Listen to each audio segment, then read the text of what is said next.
angka kematian karena penyakit jantung nomor 1 di dunia.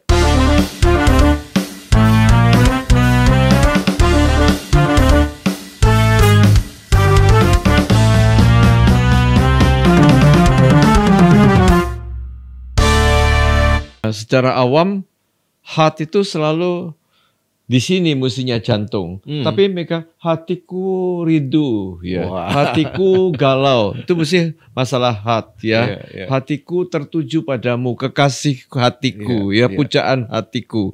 Hati itu bisa jantung, bisa heart. Heart itu bisa jantung, bisa hati. Tapi sebenarnya arti daripada heart adalah jantung. Jantung ya.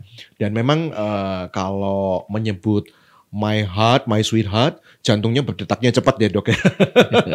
Nah ini ngefeknya ke sana gitu.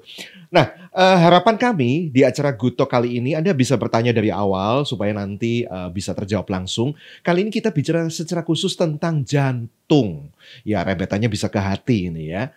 Nah, bicara tentang jantung ini kan macam-macam ya. Kalau orang itu taunya, kakinya bengkak, jantungnya kok rasanya tertekan. Wah, ini kena sakit jantung.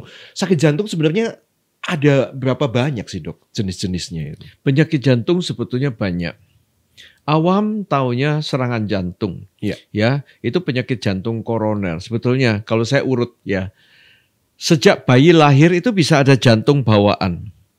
Kan kita lihat ada anak bayi lahir sudah biru. Itu penyakit jantung kongenital. Jadi artinya sejak lahir. Ada kelainan bawaan. Bisa juga karena infeksi tenggorokan, lalu kuman streptococcus itu menyerang sampai ke jantung, timbul reaksi radang sampai klepnya bocor. Nah itu bisa terjadi pada usia muda. Namanya penyakit jantung rema atau rheumatic heart disease. Penyakit jantung rematik. Loh, jadi rematik bukan hanya sendi, bukan hanya pada siku-siku, buku-buku sendi-sendi kita, tapi ternyata penyakit jantung karena rematik. Penyakit jantung bisa karena hipertensi. Orang hipertensi terus-terusan, tidak diobati dengan baik, maka jantung menjadi bengkak. Nah, terjadilah penyakit hati hipertensi, jadi hypertensive heart disease. Penyakit jantung bisa juga karena aritmia. Kalau ada iramanya berubah-ubah, itu misalnya konslet ya. Saya katakan secara awam. Ini ada listrik yang ngatur dari serambi menuju ke bilik. Nah itu ada aturannya. Tapi kalau aturannya amburadul, tidak karuan, detak jantung Anda bisa kalau seperti pacuan kuda, jadi tak-tuk, tak-tuk, tak-tuk, tuk-tuk, tuk-tuk, tuk-tuk, tuk-tuk, tuk. Nah tidak teratur, jantung bisa bengkak. Pompanya jadi tidak efektif. Ya itu namanya penyakit jantung aritmia. Bisa juga penyakit jantung karena apa? Koroner. Nah ini yang banyak. Kolesterol, merokok, gula, apalagi hipertensi pun bisa menyebabkan pembuluh darah banyak keraknya. Kalau keraknya nyumbat, tutup, buntu, serangan jantung terjadi. Ini yang paling banyak, penyakit jantung koroner. Bisa juga penyakit jantung karena apa? Paru-paru. Misalnya itu paru-paru, misalnya orang sesak napas terus-terusan, asma yang sudah bertahun-tahun. Lama-lama jantung juga tidak kuat karena aliran darah dari jantung ada yang menuju ke paru kan, tertahan. Jadi jantung menjadi bengkak juga. Ya, penyakit jantung bisa karena yang lain, misalnya kardiomiopati. Jadi pompa jantung lemah sendiri karena orang itu kegemukan, orang itu ada diabetes, orang itu gangguan tiroid, misalnya hipotiroid. Itu hormon tiroid turun, pompa jantung lemah. Jadi banyak. Tapi umumnya koroner. Ya, ini yang maksudnya umumnya itu karena tiba-tiba mendadak dan yang karena paling koroner itu boleh dikatakan yang paling banyak. Ingat, penyakit jantung adalah pembunuh nomor 1 di dunia. Semua penyakit kalau dikatakan mati paling banyak itu mesti jantung. Jadi jantung jangan main-main. Ya, padahal kalau kita jaga makan, kita jaga gaya hidup kita, karena kita tahu koroner paling banyak kan. 75% daripada penyakit jantung bisa kita hindari, bisa kita cegah dengan gaya hidup yang benar, cara makan yang sehat. Menghindari rokok, jalan pagi, misalnya gerak badan, tidak gemuk, jaga gula, jaga kolesterol. Itu adalah serangkaian upaya kita mencegah bisa umur panjang, tidak kena jantung. Jadi artinya dari semua penyakit jantung itu apakah semua itu serangannya mendadak, Dok? Ya, kalau terjadi penyumbatan mendadak, ya misalnya pembuluh darah koroner mendadak, langsung si otot jantung ini tidak bisa pompa, langsung berhenti. Nah, itu serangan mendadak. Mati mendadak, sudden death. Ya, tapi bisa juga tidak sampai mati mendadak, tapi nyerinya hebat sekali. Jadi pembuluh darah kalau sudah menyempit aliran darah kurang. Seperti misalnya jari kita, kalau diikat aliran darah tidak jalan kan, biru dan sakitnya bukan main kan. Sama dengan otot jantung.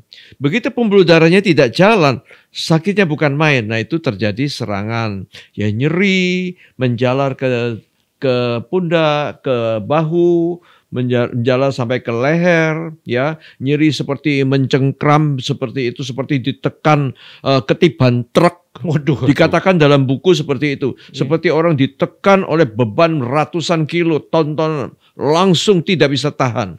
Dan nyeri itu hebat sekali. Ada yang sampai muntah, ada keringat dingin, lemes dan sebagainya. Itu khas jantung. Iya. Ini membingungkan ya, karena dipikir ini kayak sakit mah. Nah, ini beberapa dokter menyarankan, wah itu bukan mah itu, coba diperiksa jantungnya gitu ya.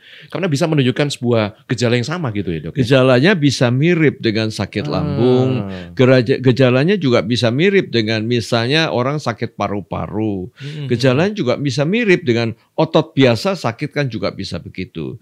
Tapi biasanya jantung itu lebih berat dan disertai dengan misalnya ada keringat dingin. Misalnya tekanan darah sudah terganggu. Kan jantung mempengaruhi tekanan darah. Juga mungkin disertai dengan lemes, ya, lalu tensi drop, nadi cepat dan sebagainya. Nah, itu hati-hati pikirkan tentang jantung. Kalau cuma lambung saja, biasa tekanan darah kan tidak terganggu, ya. Tensi tidak turun, bahkan kadang-kadang berdebar-debar saja, tapi tensi tidak akan drop.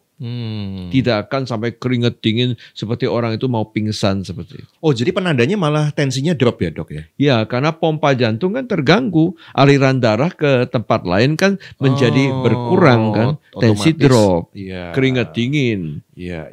Ini salah satu gejala-gejala yang harus Anda waspadai ya, para good people.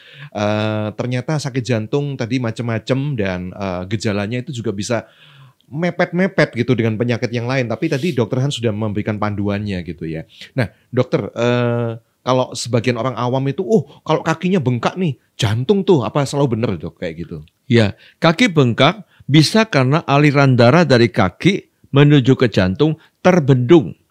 Karena si jantung ini mengalami payah jantung dikatakan atau gagal jantung. Sehingga pompanya menjadi lemah. Aliran darah dari kaki menuju ke jantung terbendung. Bengkaklah. Tapi ingat, bengkak mesti kanan kiri sama, simetris. Ya, harus bedakan. Ada orang kaki bengkak sebelah aja.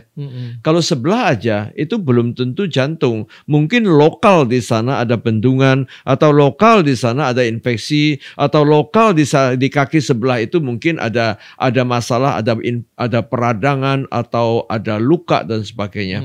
Itu daerah tertentu. Atau misalnya bengkaknya karena asam urat. Itu satu daerah, tapi kalau kanan kiri sama, bisa karena pompa jantung lemah. Bisa juga karena ginjal. Kalau ginjal itu bocor, banyak protein terbuang, maka orang itu kekurangan albumin. Begitu kekurangan albumin, maka muka pun, wajah itu jadi bengkak. Wajahnya sembab, kakinya bengkak, ya, mungkin napasnya sesak, itu bisa ginjal. Sirosis liver juga bisa bengkak. Ya, misalnya livernya mengalami sirosis, mengerut, pabrik albumin terganggu. Jadi tubuh kekurangan protein, maka perutnya besar, biasanya tandanya. Perutnya buncit, ada airnya banyak, kakinya bengkak. Sedangkan badannya di sini adalah kempes, hitam, dan menjadi cowong. Itu bedanya. Jadi bengkak kalau kaki dua, bisa jantung, bisa liver, juga bisa pada ginjal. Saya ingin mengajarkan bahwa kalau kita jaga makan, ya, karena penyakit jantung koroner umumnya kan karena mager, malas bergerak ya, atau mater, makan terus ya. Bisa juga karena melean, tidak karuan tidurnya ya, lalu gaya hidup kacau. Melean tuh bareng dengan merokok loh. Ya, belum lagi tentang masalah mabuk ya. Alkohol ya berarti ya. Alkohol dan macam-macam. Jadi semua itu menyebabkan orang itu menjadi jatuh sakit, pembuluh darah rusak, yang paling sering jantung terkena. Iya. Yang paling membahayakan tuh koroner ya dok ya, di antara semua sakit jantung. Memang yang paling banyak juga koroner. Ya, kalau masalah penyakit bawaan dari lahir sedikit kan. Iya. Rematik jarang kan. Iya. Karena infeksi paru-paru, tenggorokan sampai ke situ juga jarang. Ya, gangguan irama bisa dihitung dengan jari. Hipertensi biasa diobatin.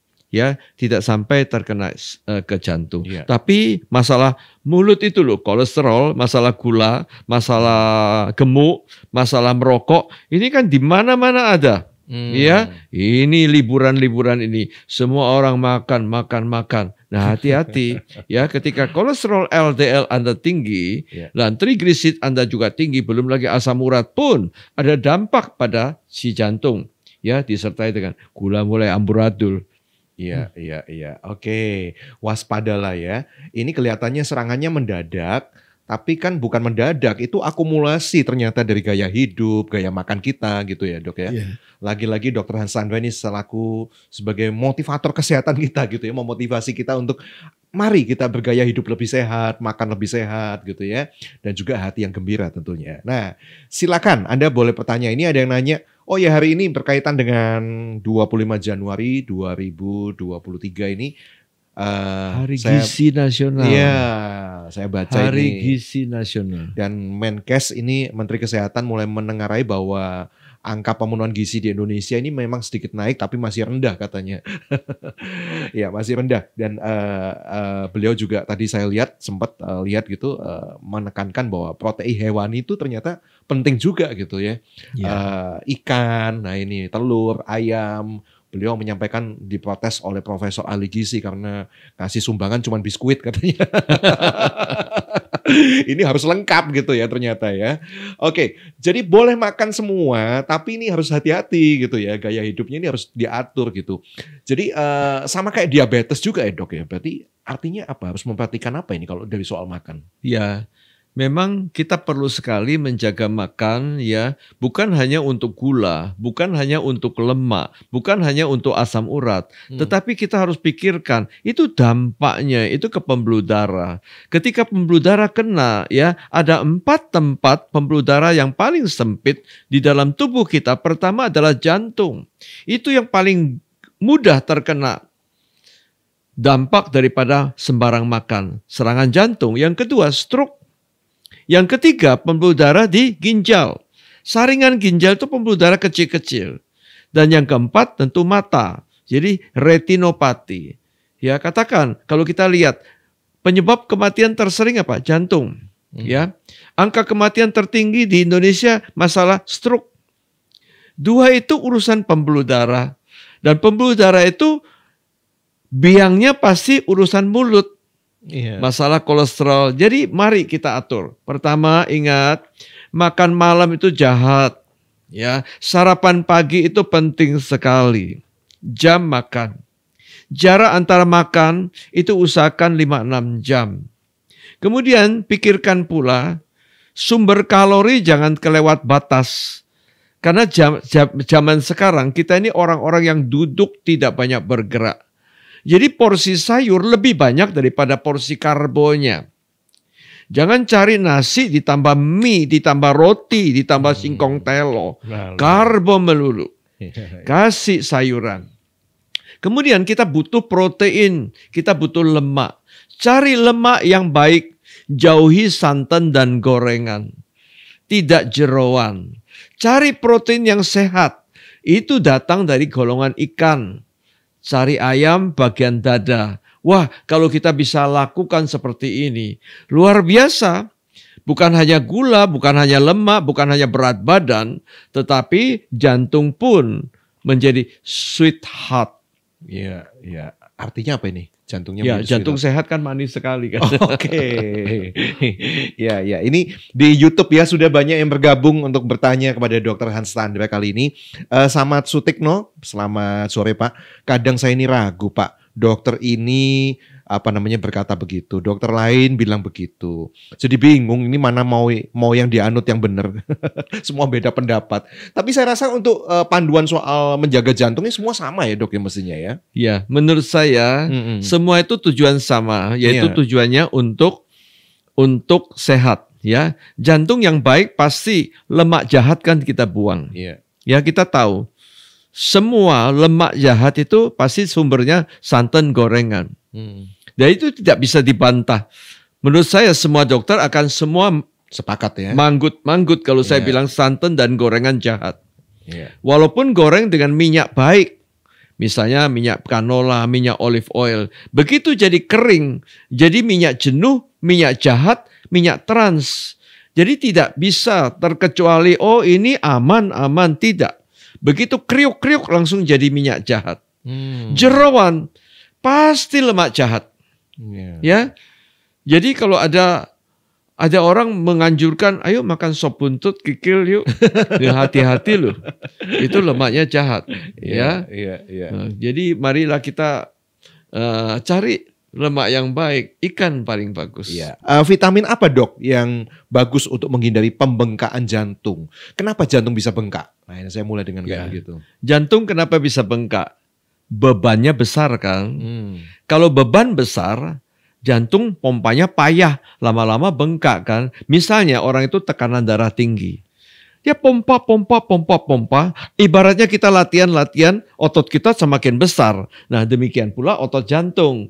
Pompa karena kuat pompanya, tensinya tinggi, tidak diobatin, jantung membengkak. Itu salah satu contoh. Yang kedua, misalnya orang itu gemuk sekali. Kalau gemuk, jantung memompa aliran darah ke sana, ke sini, berat kan, bebannya berat. Biasanya mikul bawa galon air, sekarang mikul misalnya ratusan ton.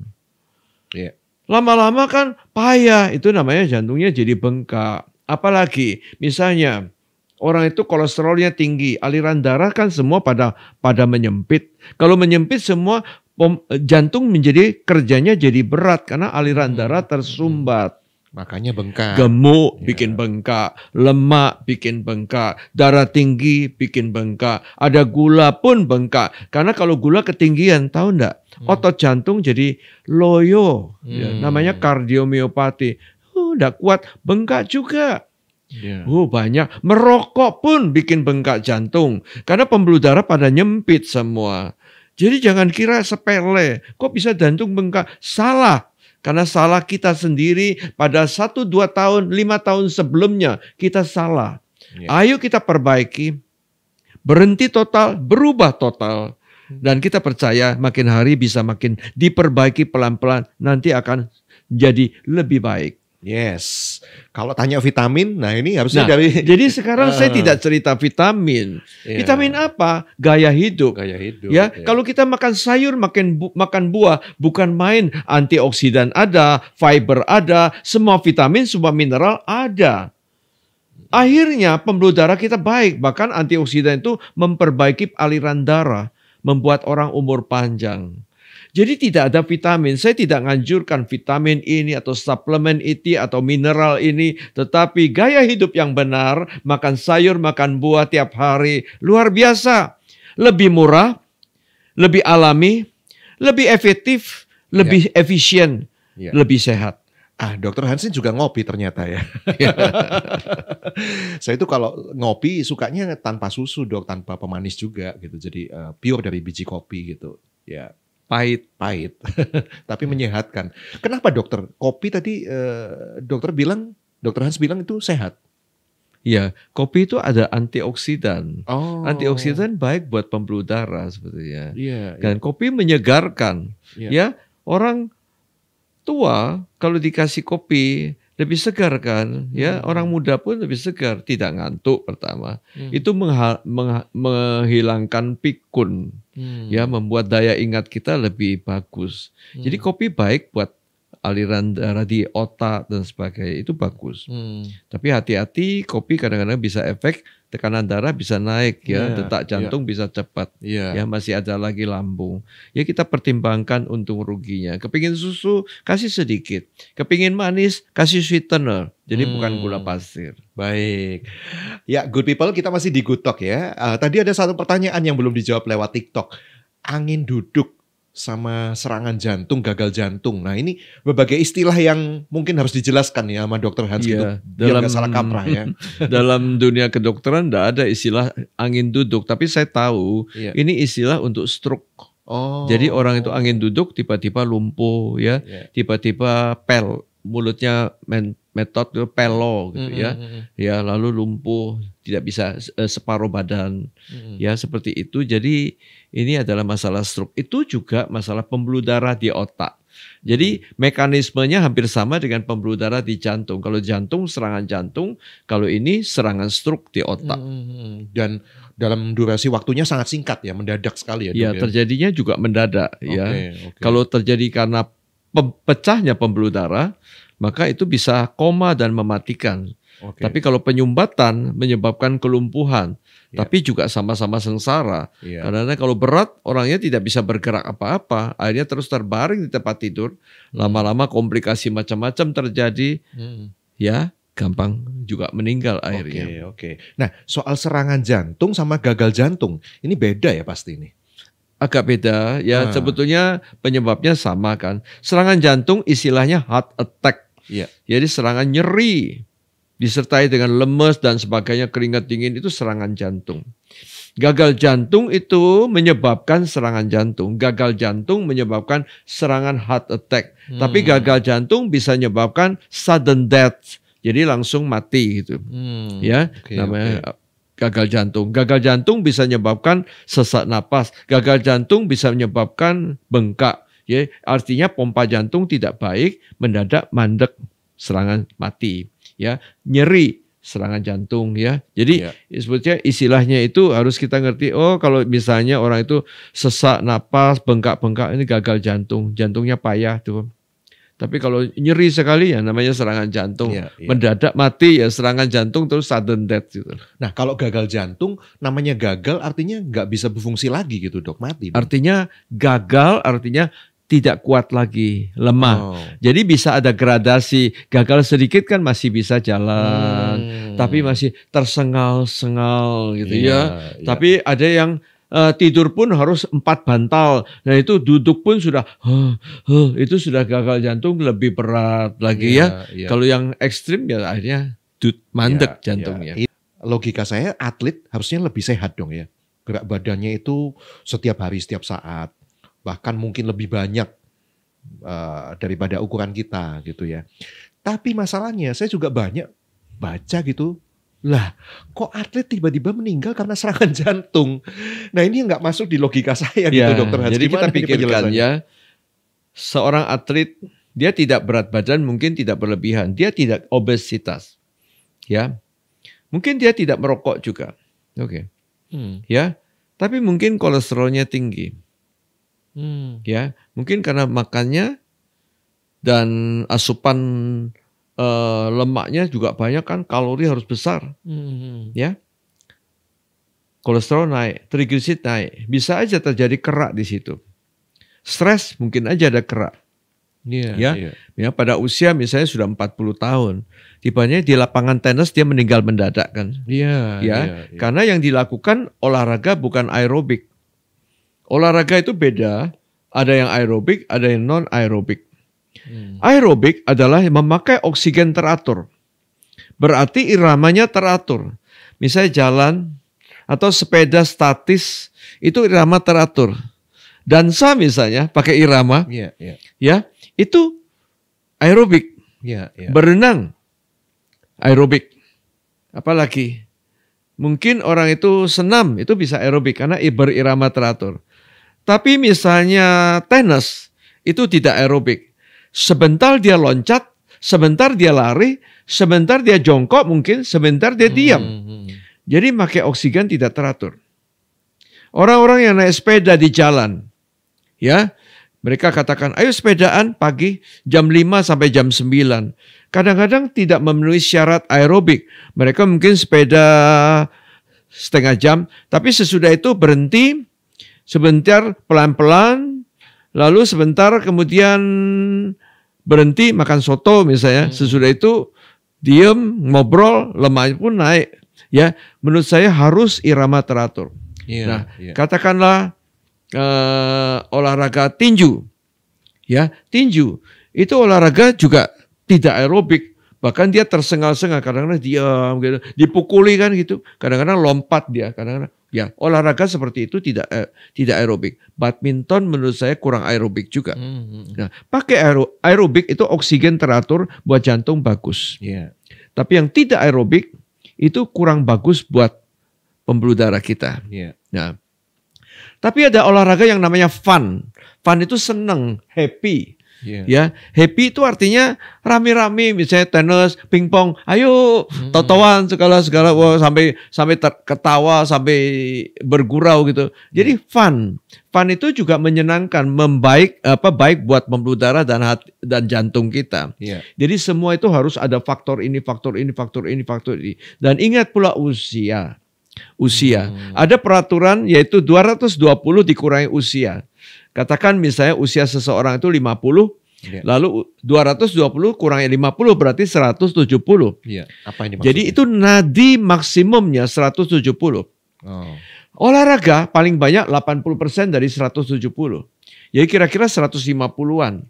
Kalau dia lari kencang, lalu misalnya treadmill, kencang, kuat-kuatan, hebat-hebatan. Ternyata nadinya di situ sudah 180-an. Dia merasa kuat, enggak apa-apa. Dia merasa kuat. Dia katakan, enggak apa-apa. Tapi beban jantungnya berat. Jadi semakin tua orang, kalau dihitung 220 dikurangi usia, semakin kecil. Semakin kecil. Oke.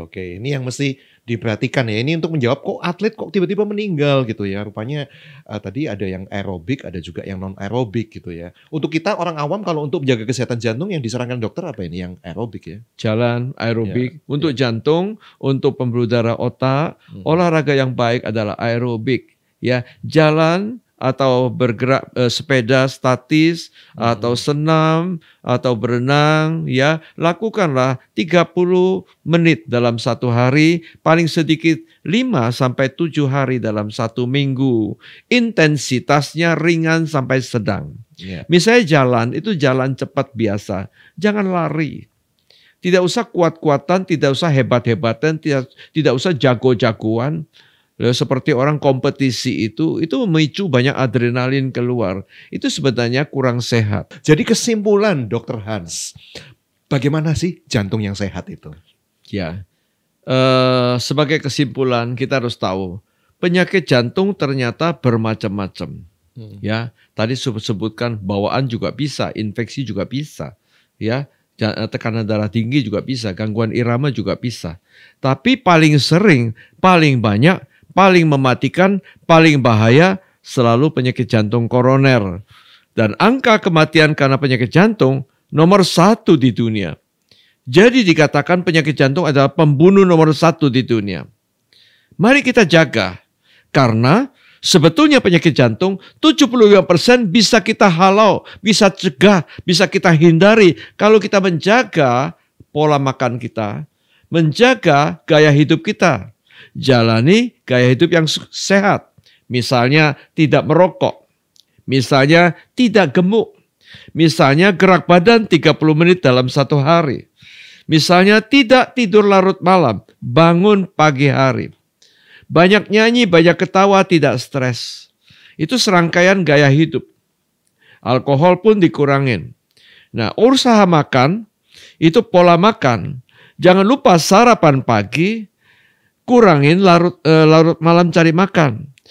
Makan malam tutup jam 7 dengan kalori yang kecil. Tiap kali makan, jaraknya antara makan 1, makan 2, itu usahakan 5-6 jam. Tengah-tengah, ngemilnya, kudapannya, jangan kalori besar. Cari buah-buahan potong. Tiap piring makan, sayurnya banyak. Serat itu penting. Jadi kita punya sayur, punya buah yang banyak. Kemudian cari protein yang rendah lemak. Ikan pilihan nomor 1. Ditambah lagi mungkin sedikit ayam, tahu tempe sedikit, kasih telur.